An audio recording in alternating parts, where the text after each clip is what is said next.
Hello, everyone. Welcome.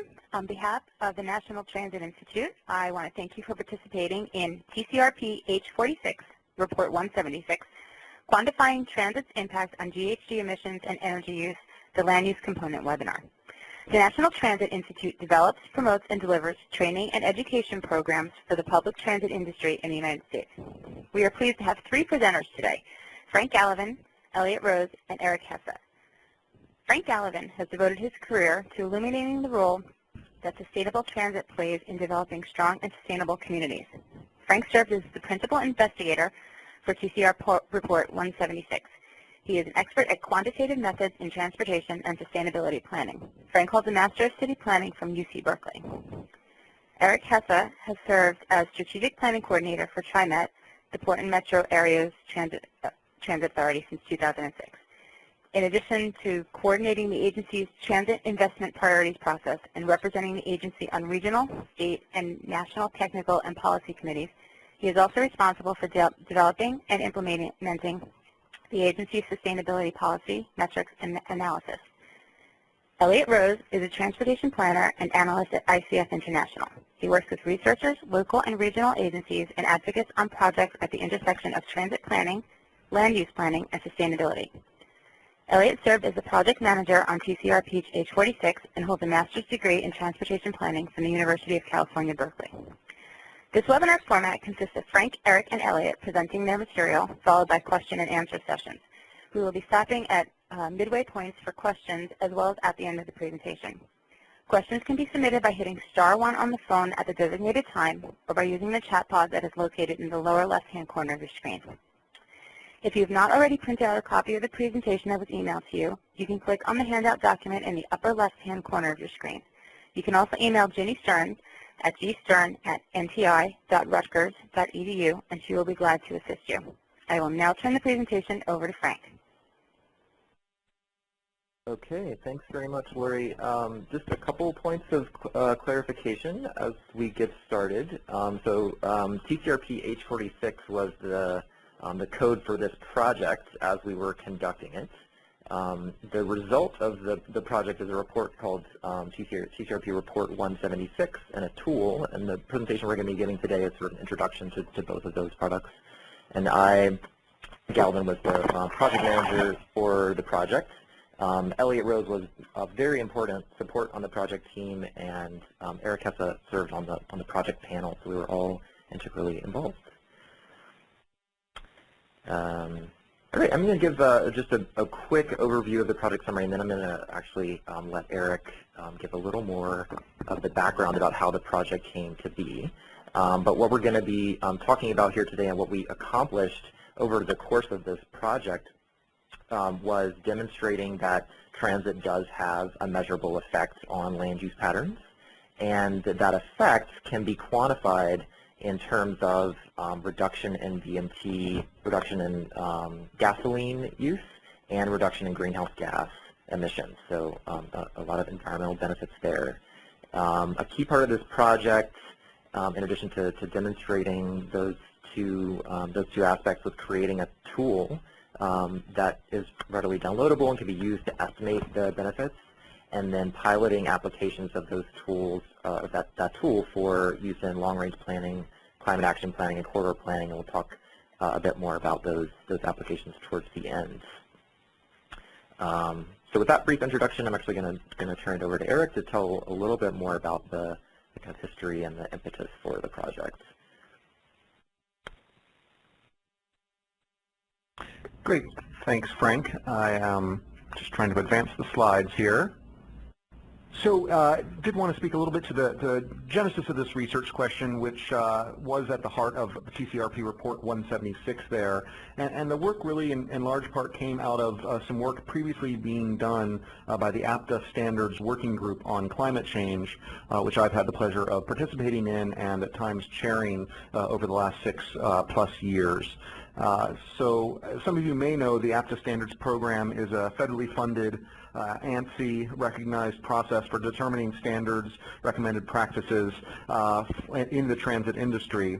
And the Climate Change Working Group has really been focused on defining those standardized methods for measuring greenhouse gas emissions from transit. And you see one of our adopted products there on the left, which really kind of launched into this research question for us, where in addition to both measuring the emissions generated by transit in terms of when vehicles operate, clearly those emissions are being generated as well as our facilities, but really importantly also how transit helps to reduce emissions by both direct effects, as we'll talk about in terms of riders getting on board rather than getting into vehicles directly and what the avoided emissions are from that, but also importantly through a series of indirect effects, including the one focusing on here in terms of changes in land use that may be induced by the provision of transit service, such that in those station areas, corridors, and maybe the entire region,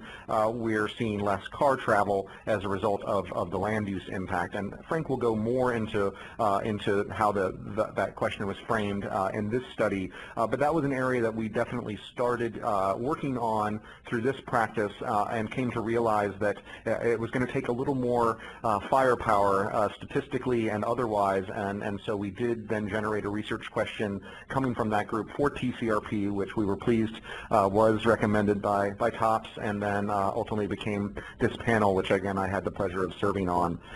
So we're very excited for that, and again Frank will talk more about the work and the team that was assembled.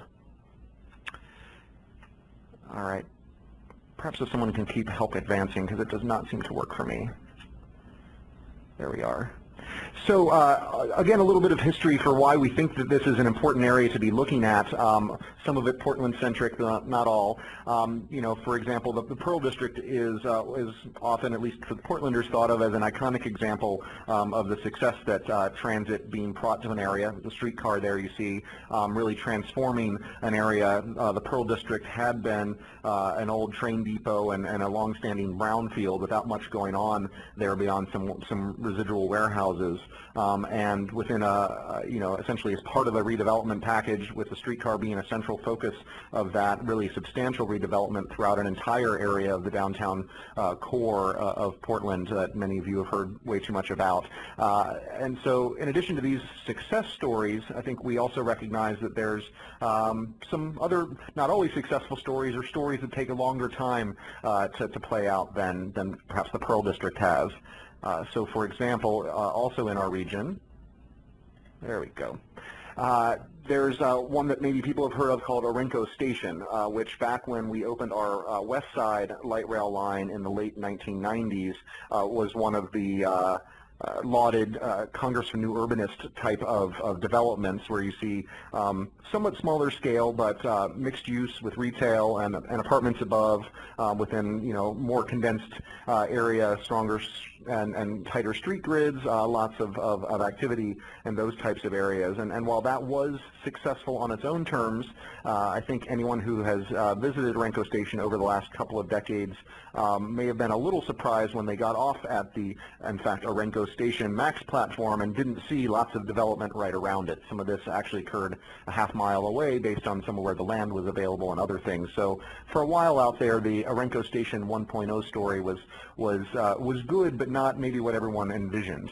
Now, just in the last year or so, Orenco Station 2.0 is really taking off, and this is I think what people often tend to think of in envisioning, and you can see the station area there toward the left of the picture, and really right up against it, quite a lot of development, including a $120 million project featuring the construction of 3 different 6-story multifamily buildings with over 580 units and 25,000 square feet of retail, along with a major public plaza oriented there, much like the Jamison Square area of the Pearl District, for example.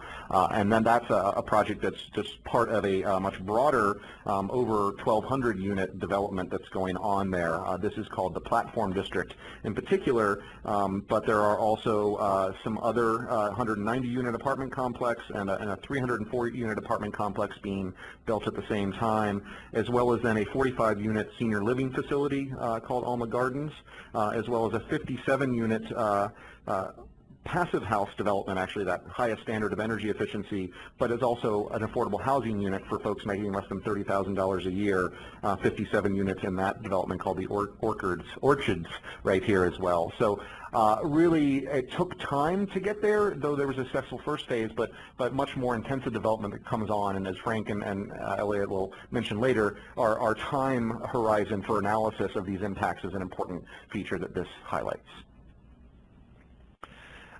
Similarly, not just in, I should note, Orenco Station is out on the west side in Hillsboro, where Intel and others are gathered, so not in the downtown core of Portland, but about 15, 20 miles away, and so more of a suburban Todd development. But similar stories you can see in closer to the urban core. You're looking at the Lloyd District, and the 1.0 version of that. This is an area that is just across the main part of downtown Portland on the east side of the Willamette River, and while it has for a long time been really built up around our trunk line of the Max light rail system here, it really did develop primarily as an employment hub with the office towers you can see prominently, along with the first urban mall built in the U.S., the Lloyd Center a few blocks away. But you can still see lots of surface parking lots and, from the city's perspective, a fair amount of underutilized land near the urban core. So although 25,000 people worked there by day, for example, only about 1,100 were living in the district, and so a pretty strong imbalance there. And while they've had a strong transportation management association in the area to manage the commute trips and quite a lot of biking, walking, transit use, it wasn't really a complete community until just recently, and in part perhaps due to the opening of the East Side streetcar in the area as well, we're now seeing a very strong development response in what I'm calling Lloyd District 2.0. And you can see some renderings from some buildings that are just about to be completed and moved into this year. And these are all part of what's called the Hasselo on 8th project, and they in fact are branding themselves as Portland's newest neighborhood. So this is a major mixed-use development going in. The Elwood building there at the top left is a 5-story building with 143 Studio 1 and 2-bedroom apartments. At the bottom left, a 6-story building with 177 apartments, also an eco-roof garden. And then the tower, the Astor Tower, is 21 stories with 337 units in there. And so this is all coming together all at once with then also about 50,000 square feet of retail, 600 bike parking spaces, and quite a lot of activity, filling in really where that, in the previous picture, if you saw the big parking lot that was getting dug out in that whole area, a big void, if you will, in that district. Importantly, this is also being envisioned just as the first of 4 phases where actually 16 blocks are being targeted for redevelopment throughout the area. So again, something that was built around transit and had some development and response. Over time, you see different phases and much more intensification, both in suburban as well as in urban environments. You know, I mentioned a few of the affordable projects there. As we get into this conversation too, I think it's important, while we're focused on greenhouse gas emissions here, that we also think about the affordability angle as we talk about development and how we structure the development arrangements for these areas. I'll just briefly note that this is an area that, the Patton Park Apartments, 54 units of affordable housing built as part of our Interstate Max Yellow Line project about 10 years ago. And this was a joint development done between TRAMIT on some residual land we had from the project and the REACH Community Development Partners who really develop affordable housing in the area. And so it's another angle we should keep in mind here as we think about the benefits and the needs to develop this. So I noted different scales of discussion. Some of these are really right around the stationary we focused on, but as Frank will expound upon, the tool that we've developed and the analysis we've done really helps us look both at that station area scale, but also at the corridor scale. And certainly one of the most prominent examples of a really successful corridor is the orange line in Arlington, where Ramada is serving. And you can see in this illustration the intensification that really happens right there along the transit corridor relative to the still primarily single-family neighborhoods around it. And so being able to analyze at that level we think is also really quite important.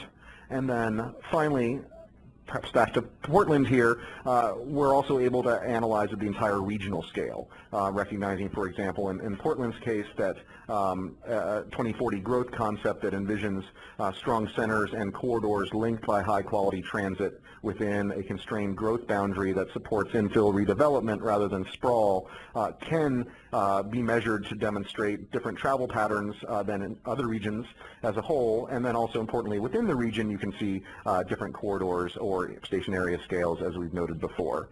And some of that starts to reflect, changes in, for example, population weighted density, where we have clusters of development, and Frank will note the implications of that a little later on as well. So with that sort of teaser and reminder of why we're focused here, I'll turn it back to Frank to dig a little bit more into the specific analysis conducted as part of this project. All right, thanks, Eric.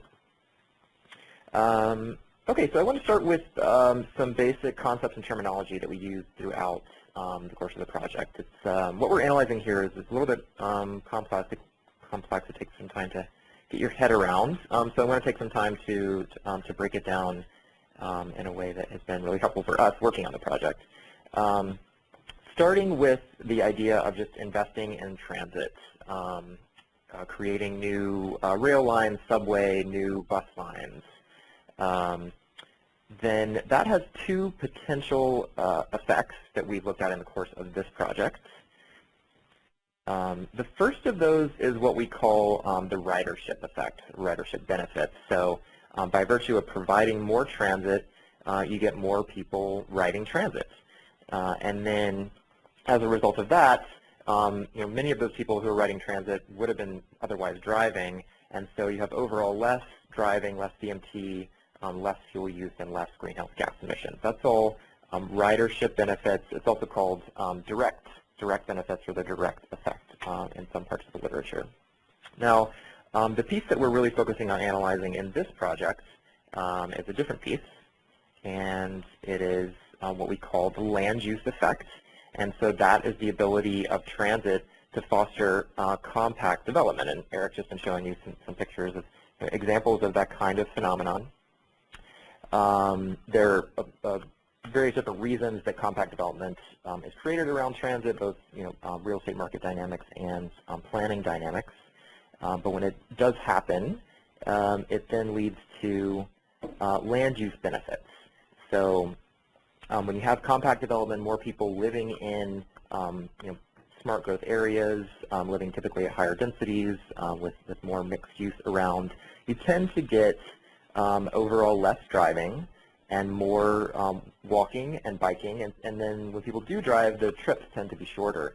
So again, by virtue of that, you get less overall driving, fuel use, and greenhouse gas emissions. Now that is completely separate from the people that are reducing fuel use and greenhouse gas emissions by riding transit. This is a separate group of trips. And the land use benefits can be and often are larger than the ridership benefits. Also want to just point out, as Eric said, that this effect can be seen at multiple scales. So you can see this happening around individual transit stations. You can also see it happen at a regional scale with just more kind of compact development or higher overall densities occurring in regions that have more transit. So those are our basic concepts for the project. And at this point, I want to just pause for questions and see if anyone has questions about those basic concepts. Ladies and gentlemen, if you have a question, please key *1 on your phone. If your question has been answered or you would like to withdraw your question, key star 2. Questions will be taken in the order received. Please key star 1 to begin. Your first question comes from the line of Matthew Huston, Arlington County. Please proceed. Hello? Hi, yeah, I can hear you. First of all, thanks for the shout-out, the Arlington shout-out. So the graphic that you just showed, you were kind of dividing it into people who take more transit trips and people, who take more walking and cycling trips due to land use. It seems like it's hard to divide it cleanly like that because, what if you have a 1,000-unit apartment complex that goes in, person near transit, person moves in to that apartment complex and then starts using transit. Yes. Do you know what I'm saying? Like, how do you kind of distinguish? I do, and I think the issue is that it's not that those are necessarily different people that are walking more and taking transit more, but we've analyzed them as different sort of trips. So we look at the trips people are taking on transit as part of the ridership benefits, and then the walking and bicycling trips as part of the land use benefits. Does that get it? What's your Okay, so you're basically just dividing it based on the type of trip. Exactly. Yeah. Thanks.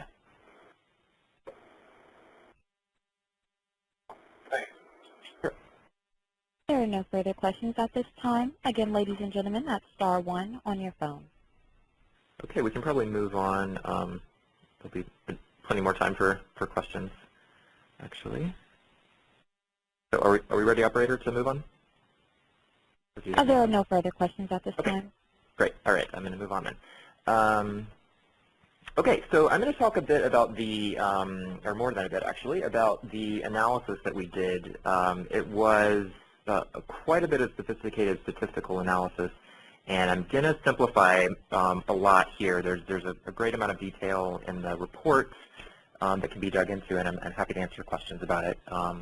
But just at the high level, I'd say that we had 2 main statistical models that we ran that were shaped by 2 different data sets. One data set included data at the aggregate level from about 300 urbanized areas, which is most of the urbanized areas in the country.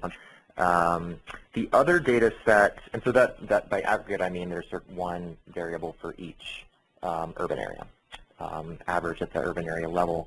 Then we had a second data set where we had much more detailed data from 10 different metropolitan areas that was disaggregated at the household level and includes household travel surveys and even some parcel level data, so much more detailed. And we used 2 different statistical modeling techniques. We used a linear structural equations model to analyze the aggregate urbanized area data, and then a hierarchical model to analyze the more detailed data. So what you see here is a graphical representation of just from our basic model structure that we use for both of those models. And we start with transit service variables as being our causal variables, and so those are things like the route density of transit, the frequency of transit, and then if you follow that blue arrow over to transit trips, this is the ridership effect that's showing here. I'm going to try to use this pointer arrow, which these transit trips then lead to lower overall household BMT. The other pathway that exists in our statistical models is, of course, the land use effect and land use benefits. So there you have transit service variables connected to land use patterns, where density of development is the most important one, but things like land use mixing and employment accessibility are also included. And then that also has an effect to reduce total household BMT. There are a number of other control variables that were included, like road supply, regional income, fuel prices. I'm not going to really talk about those, but just know that those were included in our models. And just to give you a little more sense of the actual variables we're dealing with and our results, the key transit variables that shape our results were the route density, so that's the number of transit routes per square mile, the service frequency, which you can think in terms of headways or vehicles per hour, and then employment accessibility by transit, which we calculated as the number of jobs that can be reached by transit within 30 minutes from any given area. There are also some key variables that were not included in the models, mostly because there's not good data available on those. And I'm mentioning those just because it's important when we get to talking about how to interpret the results to understand that these are not accounted for directly in the model. So factors that have to do with real estate, market supply and demand, public policies and planning factors related to compact development around transit. The time that it takes for development is not explicitly included in our models, except for one sort of side model that Elliot's going to talk about. Regional population growth forecast, and then transit vehicle capacity, so the difference between like a small bus and then a commuter train in terms of its ability to carry passengers. So our key findings. There are a few different ways that we look at findings. The first of these is our findings on the effects of existing systems at the regional scale. We're also going to talk about effects at the local scale and then an analysis of a specific Portland corridor. But what we find from our analysis is that in aggregate, U.S. urban areas, so you can think of this as an average across all urban areas, if transit systems were removed, population density would be about a quarter lower than it is currently. And then, so that's the land use effect, and then the benefit, looking in a different way, that you get from that is that because these urban areas do have these transit systems, by virtue of the land use patterns that engenders, VMT, fuel use, and greenhouse gas emissions are 8% lower than they would be otherwise. That's just because of the land use effect. So I want to put that in context a little bit more. And I just want to point out, first of all, that only about 4% of all trips in the U.S. are made by transit. 84% are made by driving. So the scale of transit currently in our country is really much smaller than driving. I don't think that would be surprising to anyone. But that's important to keep in mind when we're looking at the effects, is that transit's kind of starting from a small base. Another good point of context is that from the existing transit, the ridership benefits in terms of reduced EMT, fuel use, and greenhouse gas emissions from the people who are riding those trains is about a 2% reduction in VMT. So about half of the people that are riding buses and trains would be driving otherwise. And comparing that 2% to the 8% land use benefit, you can see that the ratio of land use to ridership benefits is 4-to-1. So much higher land use benefits than ridership benefits, and you can think of that as if basically 4 times as many people were on existing buses and trains as actually are. And then combining land use and ridership, it's an overall 10% reduction in VMT. And again, that's averaged across all urban areas. We also looked at results for individual U.S. urban areas in terms of the land use effect, and they range, the benefits in terms of reducing VMT, fuel use, and greenhouse gas emissions range from a 1 to a 21% reduction. I'll show you some examples here. This is not a comprehensive list. As I said, we did this analysis for about 300 urban areas, but it's a representative list showing some large urban areas and some smaller ones, and we rank them from highest land use benefits to lowest. Keep in mind that these are urbanized areas, which is a census classification, and the boundary doesn't always match up with what you might typically think of as the city. So the New York area that was analyzed here is actually all 5 boroughs plus parts of New Jersey and Connecticut. The San Francisco boundary includes Oakland, and so on. And you'll see that the highest land use benefits that we get in terms of percentage VMT reduction, up at around 19, 20, 21%, are in historic transit cities like New York and San Francisco that are very dense and have a high level of transit service. Newer cities like Portland that have invested heavily in transit in recent years, And then also some really smaller cities like Ames, Iowa, and Champaign, Illinois, that have compact cores and a relatively high level of transit service concentrated in a small urban area. And those tend to be college towns, so they're kind of an anomaly. It looks like a weird result here, but that's the reason. And then you get much lower land use benefits in what we understand to be sprawling regions like Atlanta, Georgia, Kansas City, and my own hometown of Greenville, South Carolina that I threw in there just for sentimental value. Okay, so that's a lot of numbers. I want to give you a different way to think of this and to visualize what's going on here. So let's think about the differences between the New York urban area and the Dallas urban area, both of which are pictured here. And you can kind of think about revising history to see what would have happened if New York didn't have its transit system. So the regional population density of New York is about 4,200 people per square mile. Again, that's not just Manhattan or just the boroughs, but includes parts of New Jersey and Connecticut.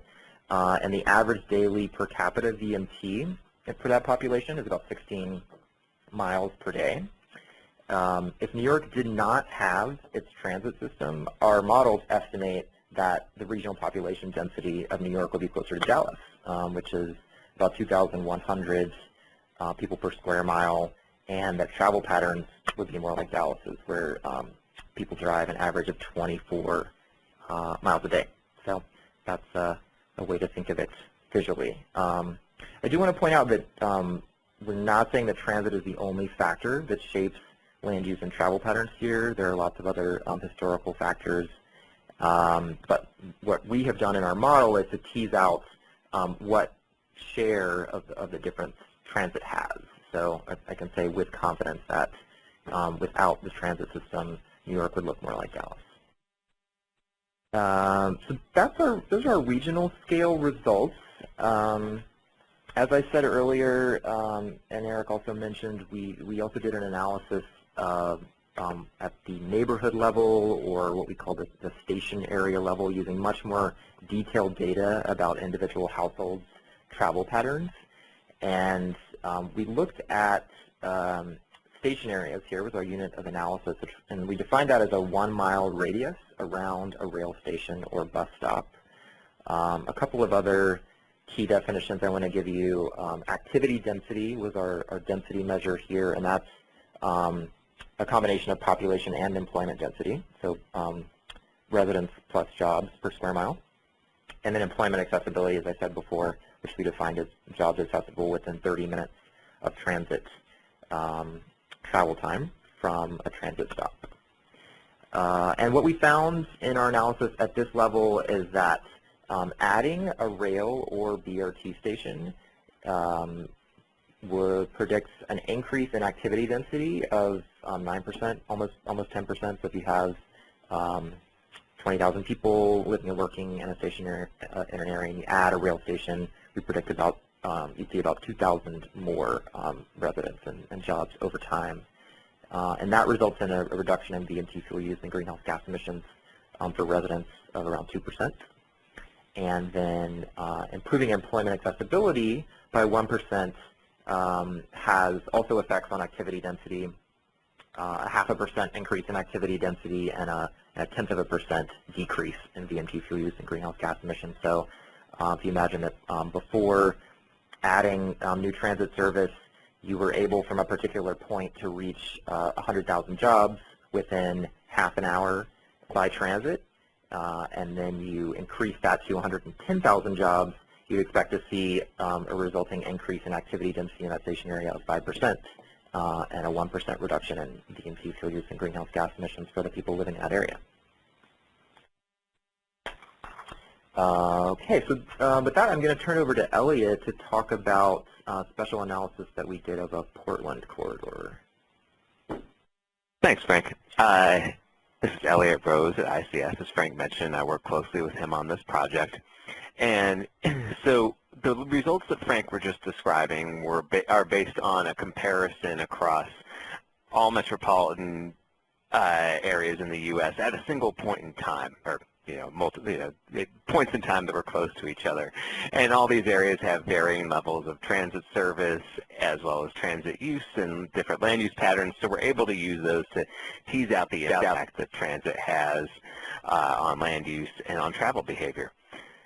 But the ideal way to do this would be with a longitudinal analysis, which compares data from 2 points in time to measure change. So in this case, to compare growth along a new transit line to growth along a corridor with no new transit in the same region.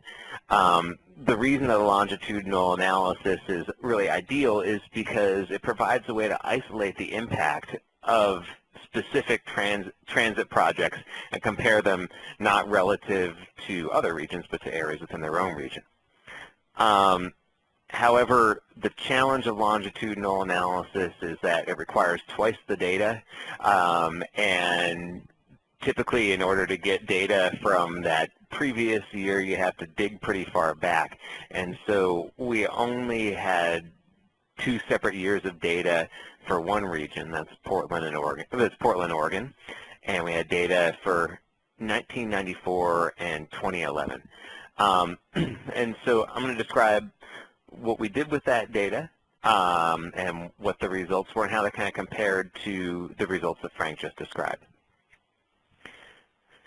First of all, this map shows in blue the light rail corridor that we looked at. It's the west side portion of the Max Blue Line, which opened in 1998. And we compared it to the Pacific Highway, or 99W, which serves Portland's southwestern suburbs. Both corridors are pretty similar. They run along a mix of arterials and interstates.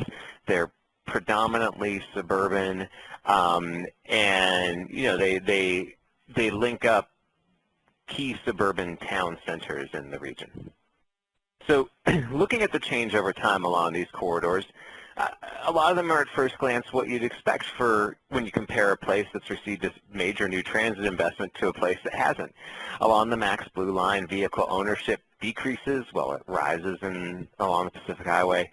Density, bike walk trips, and in particular transit trips increase really dramatically compared to our control corridor.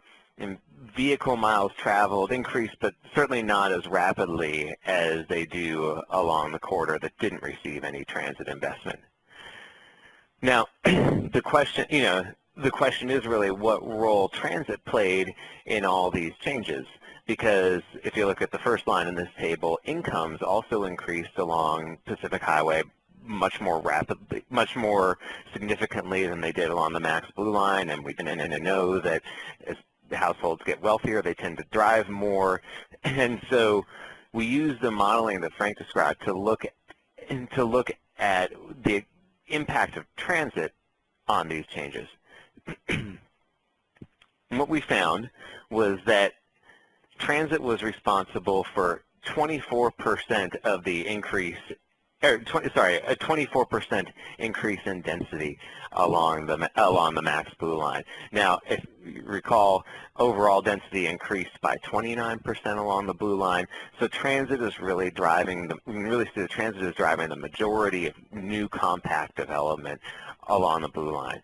And these changes in density reduced VMT by about 6%, 1.2 miles per day.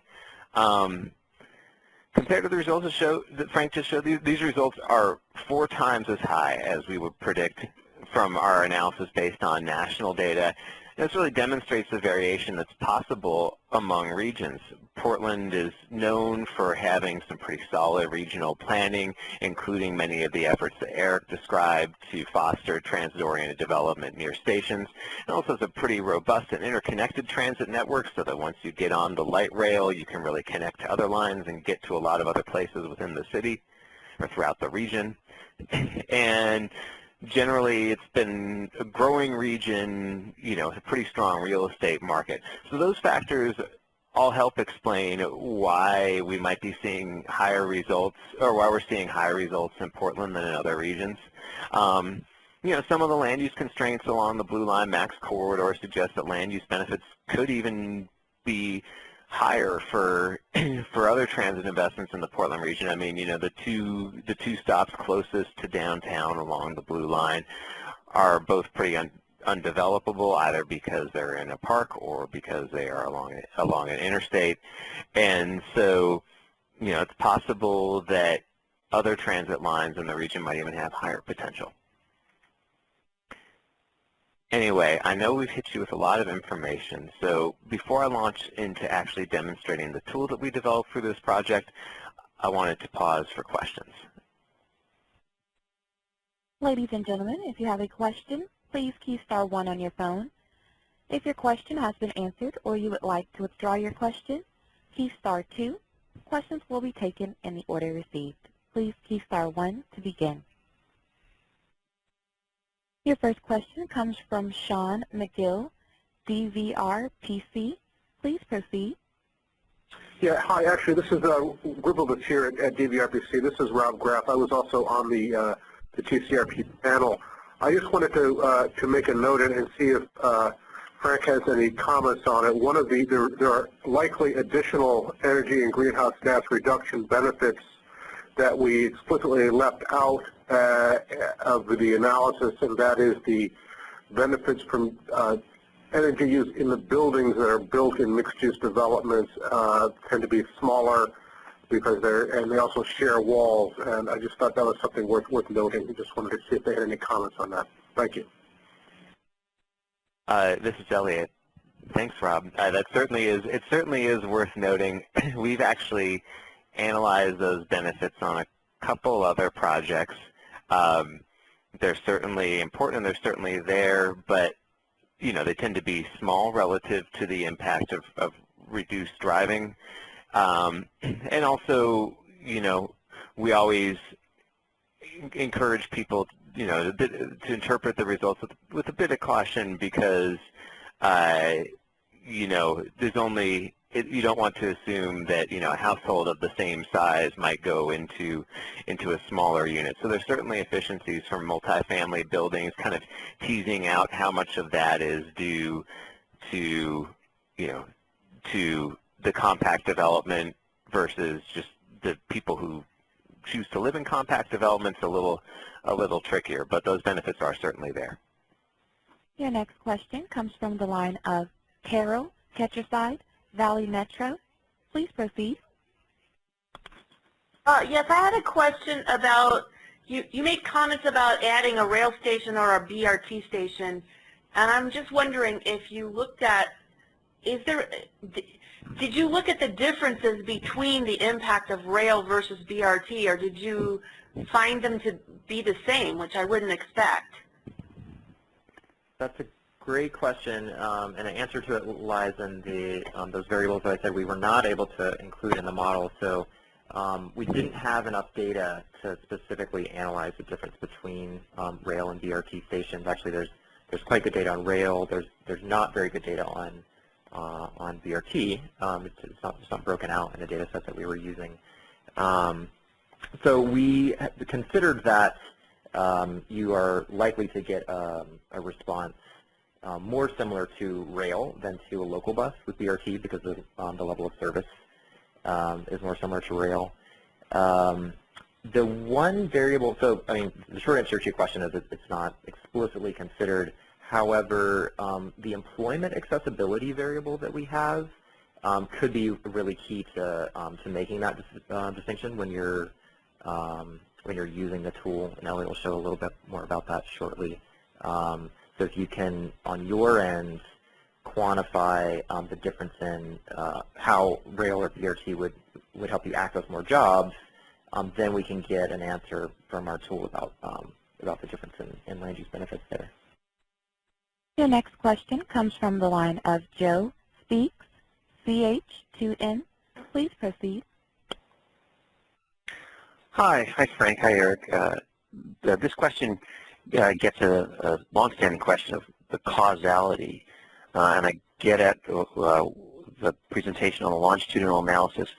But I'm curious how, in the course of your work over the last year or so, you've developed that response to, is transit really causing this development, or was this development, poised and transit's just something that's there simultaneous? And again, I know we've talked a lot about this, but as we try to make these arguments to the people we work with on the call every day, I'm curious how you're articulating that answer right now. Yeah, and that's a great question. It's an important one. The answer lies in a statistical model. So essentially, we control for a large number of other variables that could also affect density. So, without going into too much detail, I'll say that in the model where we're analyzing the 300 urbanized areas, we're controlling for total population size, we're controlling for road supply, we're controlling for incomes, all things that have effects ultimately on VMT. And we use a technique called structural equations modeling that is uniquely able to analyze multiple pathways in which all of those variables affect each other. And so by kind of whittling away all of the other sources of variation, we get down to what transit's impact is. And the other thing is that we believe that the results that we've produced are actually conservative for reasons that I'll go into a little bit later. So yeah, we feel quite confident in putting them forward as being a solid credit for the transit system. Thank you. So if we have more questions, we might want to hold them till the end because we still want to get to a demo of the tool and a couple of case studies. There are no further questions at this time. Okay, Elliot, you want to? Yeah, happily. And just to note, I see a question: where can we get the full list of 300 urban areas analyzed and the results that came up in the chat? That's accessible through the tool, and I'll show you where to get it right now. So I'm about to demonstrate the tool, but before I do that, I just wanted to kind of give a brief overview of what it does and what it contains. So the spreadsheet tool we created through this project allows anyone to estimate the benefits of a transit system or project using the results of our research with pretty limited information. It quantifies reductions in VMT, gasoline use, and greenhouse gas emissions, due both to the ridership effect and the land use effect that Frank described, as well as increases in density and transit ridership along a given corridor or near a given station. And in order to use it, you generally need to know information on the number of new transit route miles you're building, the amount of new revenue miles you're building, or depending on the scale you're using it with, the change in job accessibility via transit. And the tool works at 3 different scales. It has different modules to address each of these scales, and they all look a little bit different, as I'll show you in a minute, because we use different statistical models that rely on different data to quantify benefits at different scales. So for looking at a regional plan, a regional transit expansion plan, or particularly a multimodal plan like a regional transportation plan, you would want to use the regional module. If you were assessing new or improved service along a corridor, there's a corridor scale module that looks at the area within a mile on either side of the corridor. And then there's a station area module that looks at a new station or improved service in the area within a mile radius of a transit station. So a couple notes on that. Just heard a question about kind of distinguishing between rail and bus in the tool. When I say station, that can also refer to a bus stop, but our modeling is generally showing the greatest benefits from high-quality transit service, such as rail or really frequent BRT with a lot of fixed infrastructure. And so, the results are definitely going to be more applicable for those types of projects than for local bus service. There's some interchangeability between modules, especially for corridor scale projects. You could use, for a large corridor, you could also use the regional module to look at it. For a shorter corridor, you could look at that. You could feed that into the station area module as, looking at the individual station areas that make up that corridor. What you'll choose exactly depends on the information you have available to you. If you have sufficient information to try it both ways, that's an approach we always recommend, just because it enables you to get kind of two takes on the results. Again, this is our best estimate given the results of our research, and so it might help you arrive at what you think is the most defensible result. And yeah, I think that's all I wanted to say. Oh yeah, also you can view benefits through the tool on the benefits. You can view information on the benefits of current transit service in your region for all of the metropolitan areas that we analyze through the tool without inputting anything other than the name of your region. So the spreadsheet tool works through 4 steps. First, you select your baseline region, then you select your analysis type, those 3 modules I mentioned, or looking at the current benefits of transit. Then you enter the input data on your project, and voila, you get to see information on the benefits of transit. We tried to make the tool as easy as possible to use through several steps.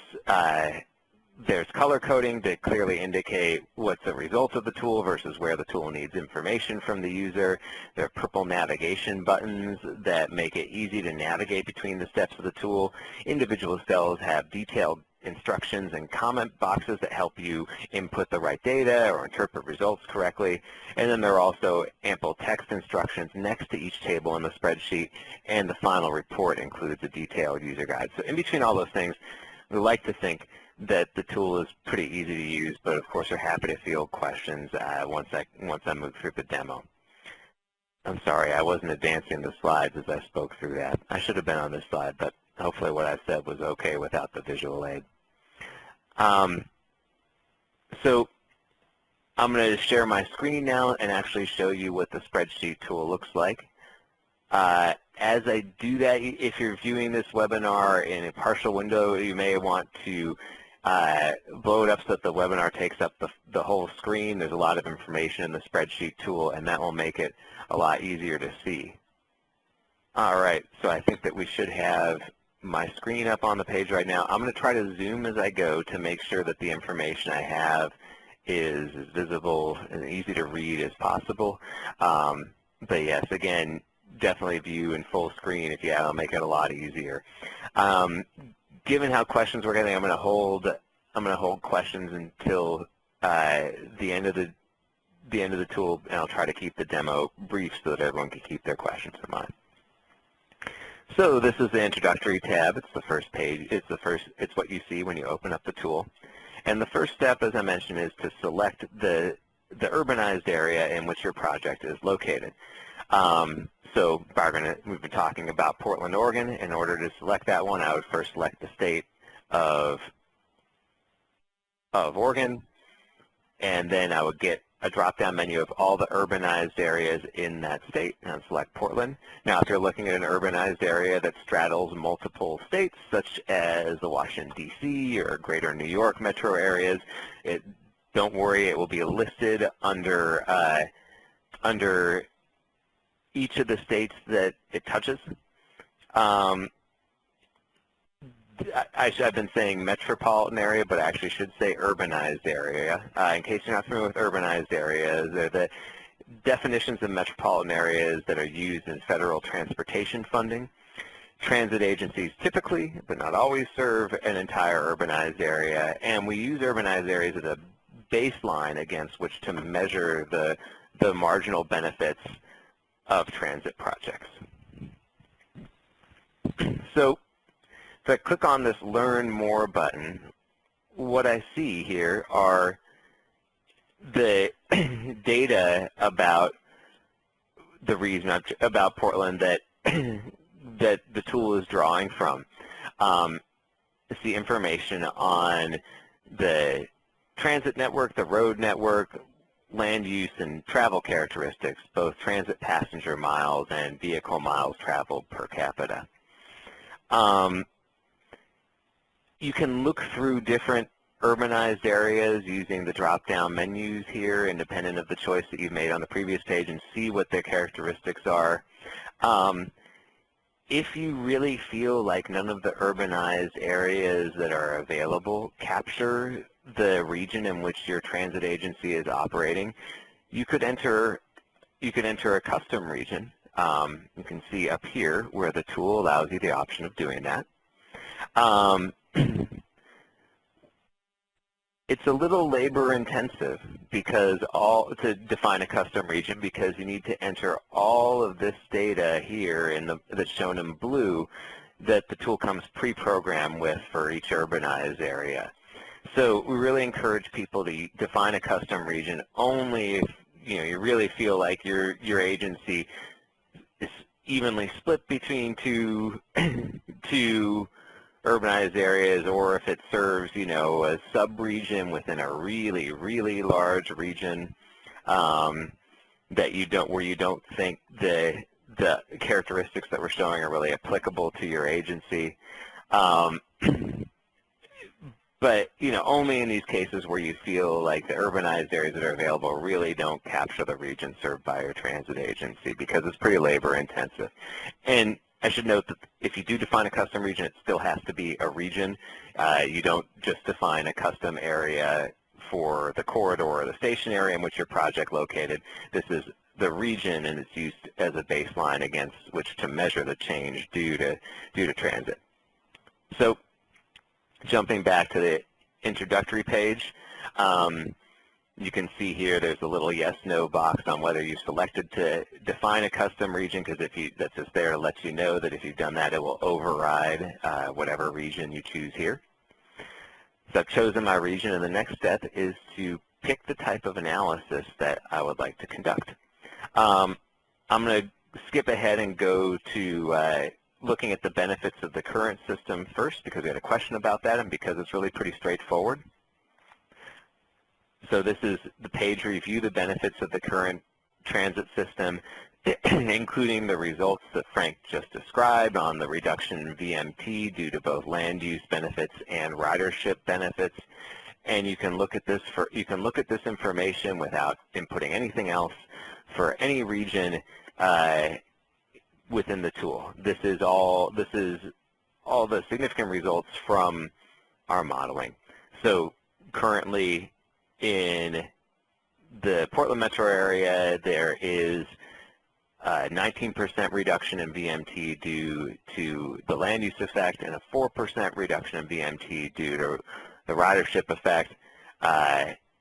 These translate into a 3.7 and 0.8 reduction in pounds of greenhouse gas emissions per capita per day.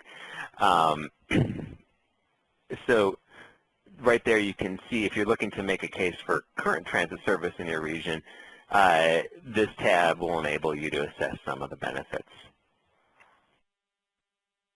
Going back to the introductory page, so I'm actually going to look at some of the projects that types I might want to analyze now. We'll start with a regional project. And the two, you use a regional project to look at a comprehensive regional transit system improvement plan, such as you might find in a regional transportation plan. The two key inputs for this module are, first, the amount of directional route miles of transit in your plan.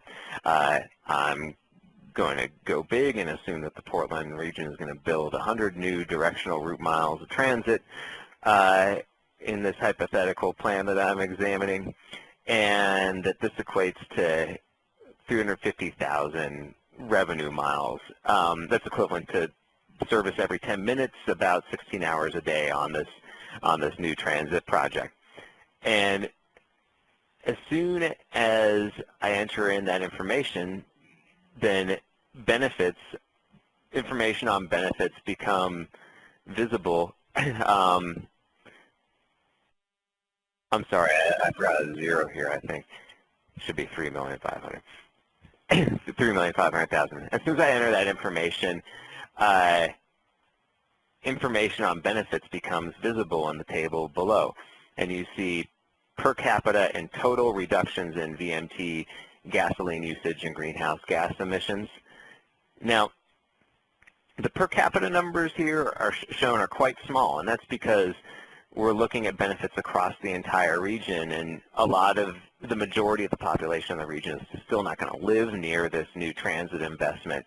So the per capita benefits are quite small, but then when you scale them up by the total regional population, all of a sudden they begin to look very significant. You have the option, if you're looking at a multimodal plan, of entering in information on new planned road projects. And building new roads undermines the benefits of adding transit service because it makes it easier for people to get around by car. So to illustrate that, if I added 50 freeway lane miles, all of a sudden it would decrease the land use benefits by about 20%, and it would negate the ridership benefits of my new transit entirely. You'd actually see a decrease in ridership, or a decrease in ridership and an increase in VMT because all of a sudden I'm adding more roads. So that's a regional project. I'm going to jump back to the introductory page and then go to a corridor project. The corridor project looks at transit service along a corridor. As our little diagram shows, a corridor can include one transit line. It can include multiple transit lines.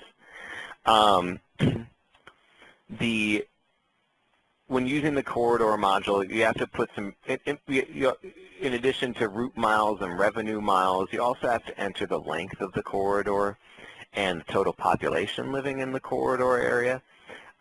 This is because we have that information on population and density for each region, but we don't have that pre-programmed for every transit corridor in the U.S., and so that's up to the user to define. I'm going to look at a corridor that's 5 miles long and has 50,000 people living in it. And assuming that this corridor was receiving a new transit line, that would be 10 route miles, because there'd be 5 route miles in both directions of transit. And again, using the every service every 10 minutes, roughly 16 hours a day, that would be 350,000 revenue miles. Once I've entered those, again, you see benefits become available. One big thing to note about the corridor module is it shows some additional information that the regional module didn't have. It shows the change in population density in the corridor area, and it shows the change in transit passenger miles by corridor area residents. And in this case, my investment has resulted in a pretty significant increase in how much the average person living along the corridor rides transit, and contributed to a 6.5% increase in population density.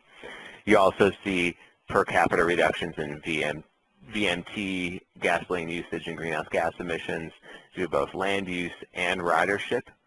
And here, because there are fewer people living in the corridor and they're more likely to be impacted by a new transit project, the per capita benefits are larger than we see in the regional module, but the corridor population isn't as big, so when we scale those benefits up, we don't see quite as big of benefits, for an equivalent project as we would in the regional module. Going back to the introductory page finally, I'm going to go look at a stationary project. The stationary project is used to look at changes in land use and travel behavior within a mile radius of a transit station or stop. And I know it's conventional in research to look at the area within a half-mile walking distance of a transit station.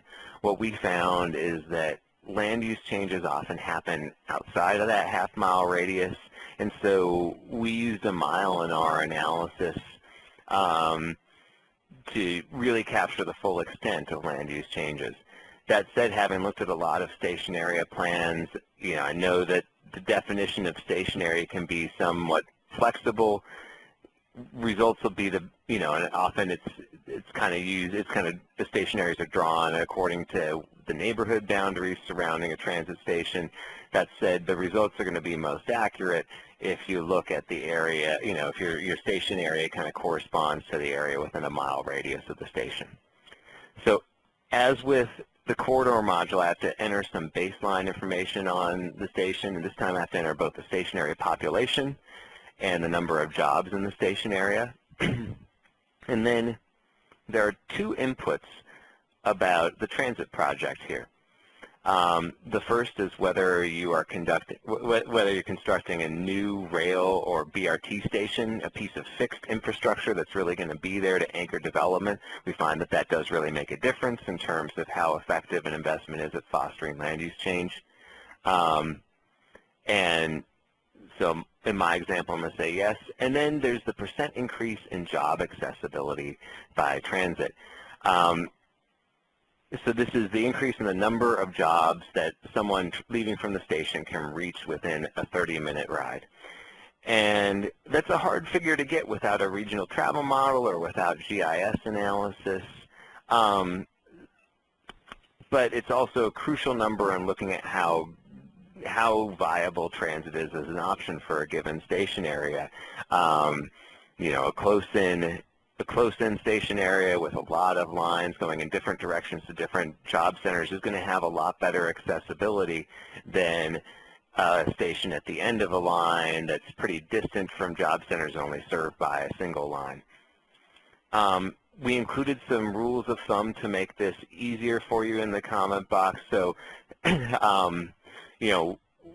a good rule of thumb is that 100% increase in transit frequency. If you double the frequency of transit service, you have a 20% increase in accessibility.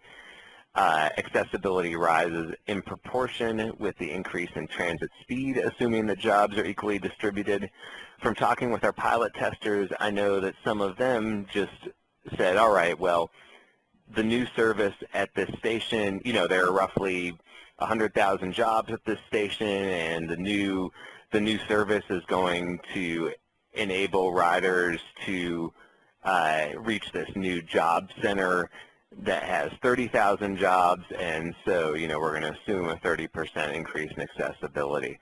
They kept their calculations pretty simple, and for the purposes of this type of estimation exercise, that's totally all right. The estimate's going to be as good as the data that you put into it. For my project, I'm going to assume a 20% increase in accessibility. And then there's an option of entering information on the mix of land uses in the station area. And this is used to kind of adjust the baseline VMT in the station area and get that more accurate so that the VMT and greenhouse gas results that the tool shows are also more accurate. I'm going to leave those blank for now. So building a new rail station in my station area, increasing job accessibility by 20% and corresponds to a 20% change in activity density, and based on the baseline amount of people and jobs in my station area, the tool also estimates the absolute increase in jobs and people in the station area. And then it shows the reduction in VMT, gallons of gasoline used, and greenhouse gas emissions due to land use benefits only. Unlike the other module of the tool, the station area module does not include ridership benefits, and that's just because estimating those at the station area level will require a user to really supply some detailed information about local travel patterns and transportation infrastructure. And in order to keep it easy to use, we focused on land use benefits in the stationary module, which, after all, where the biggest benefits occur, and what a lot of people looking at station areas are looking to understand, is how much development is going to occur in the station area and what's that going to mean for household travel patterns. I should caution that of the 3 modules in the tool, the station area module is probably the one that merits the most care in interpreting results. And that's just because station areas vary so widely in terms of the factors that affect development. You know, within a given area, different stations will have different station areas will have vastly different real estate markets and different planning and zoning. And so just want to encourage some caution here and remind you all that this is kind of an all things being equal analysis. And, you know, hopefully future research will illuminate how those other factors I mentioned impact station area development. But for now, it's, you know, it's about using your discretion and thinking about where your results might be, you know, whether they might be above or below what the tool shows based on what you know about the planning environment and the market environment in your station area. All right. I know that was a lot of information with the tool. I encourage you all to download it. It's publicly available on the web, and play with it yourselves. For now, are there any questions about what I've shown? Ladies and gentlemen, if you have a question, please key *1 on your phone. If your question has been answered or you would like to withdraw your question, *2. Questions will be taken in the order received. Your first question comes from the line of Jerry Tenenow, City and County of Denver. Please proceed. I have a question about the durability of the data that comes out of your tool as it relates to greenhouse gas, because the transit investments you're talking about obviously occur over a long period of time and are intended to have a useful life of decades. And while those decades are passing, other things are going on in the area of transportation and energy. So my question is, you know, you're comparing what happens with the transit investment as opposed to the present case scenario. But do you have any way of adjusting for things like changes in fleet fuel economy for automobiles over time, or changes in the fuel types, you know, perhaps greater reliance on biofuels that don't have the carbon footprint, or changes in behavior, you know, more people carpooling in the background, or is your comparative data really only valid for, let's say, a year or two after the new transit line opens? Well, so as far as the factors that we use to convert VMT into greenhouse gas emissions, we adjust for fuel economy, changes in fuel economy by looking, I believe, Frank, correct me if I'm wrong here, but we look at forecast fuel economy between 2010 and 2030, so, you know, over a 20-year period. And we kind of take the average there when we're converting to greenhouse gas emissions. So we do account in that way for the fact that fuel economy is going to improve, and that's based on the best information that we have available currently about fuel economy and about emissions. As far as changes in carpooling goes, I think that those, since we're converting vehicle miles traveled to greenhouse gas emissions, the amount of people, you know, the mode share within a, you know, the amount of people riding in a car is kind of taken into account implicitly in the model.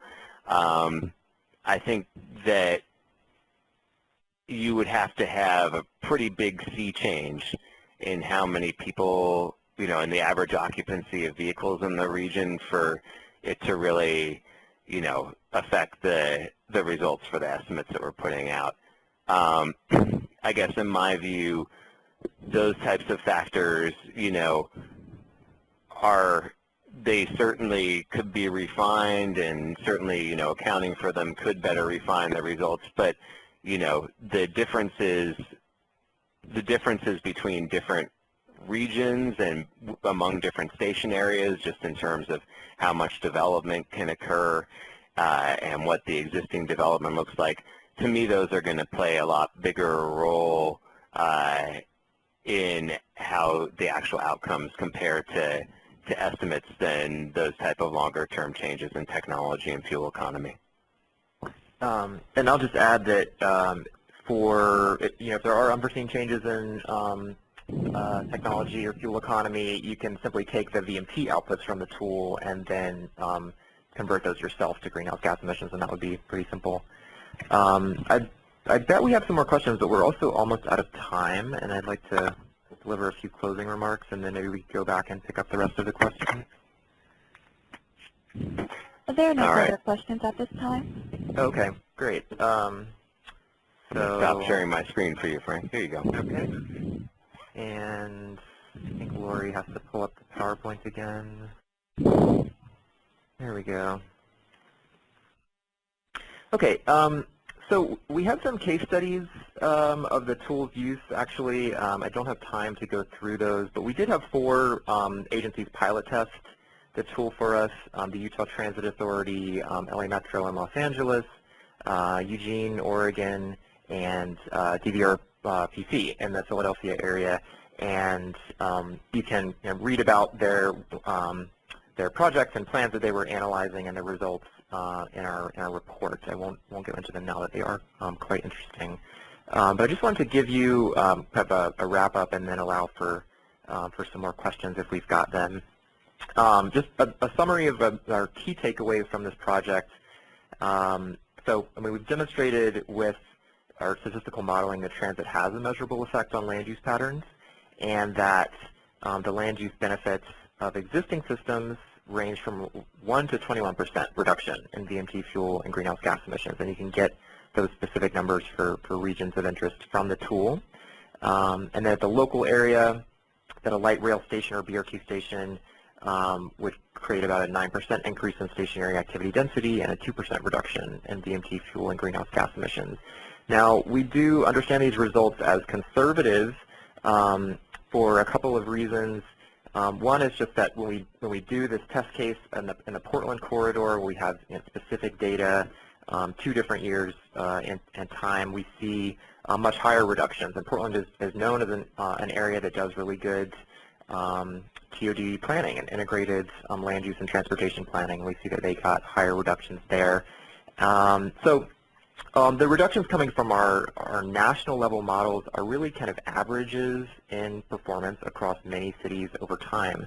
They include both bus and rail, and they include places that may have done a good job creating compact development around transit, and places that haven't done such a good job.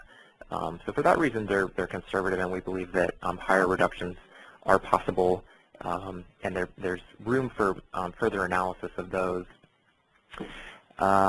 Ways that you can apply the tool, and these have been demonstrated by our case studies, which you can read more about in the report.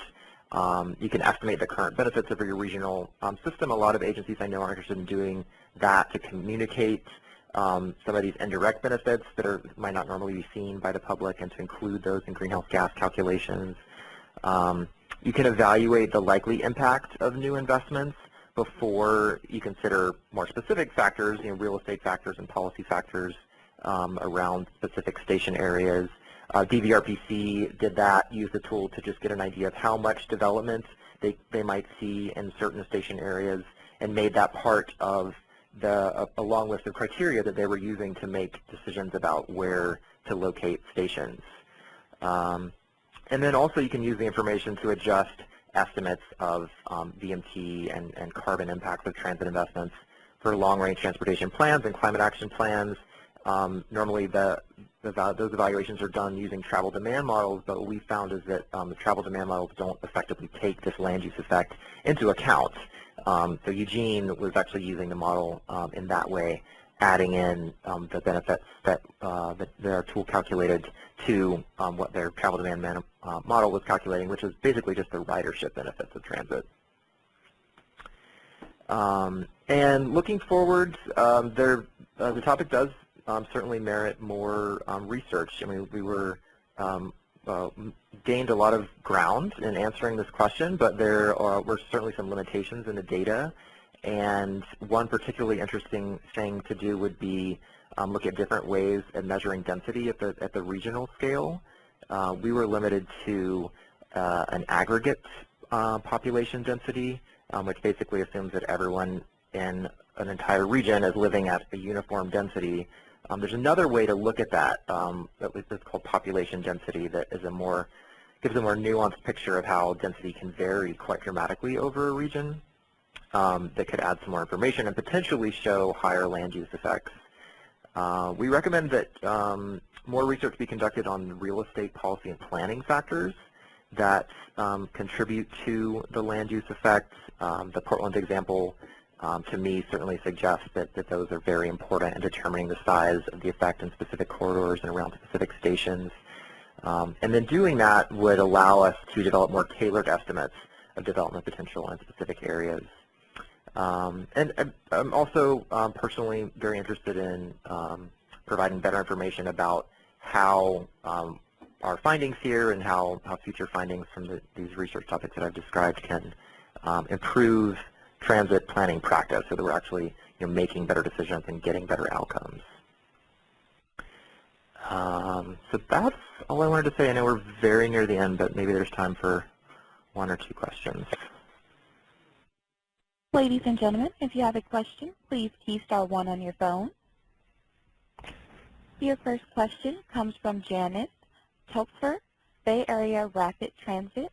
Please proceed. Janice Topfer, please proceed. Please ensure your handset is not on mute. Can you hear me now? Yep, I can hear you. Oh, okay, sorry.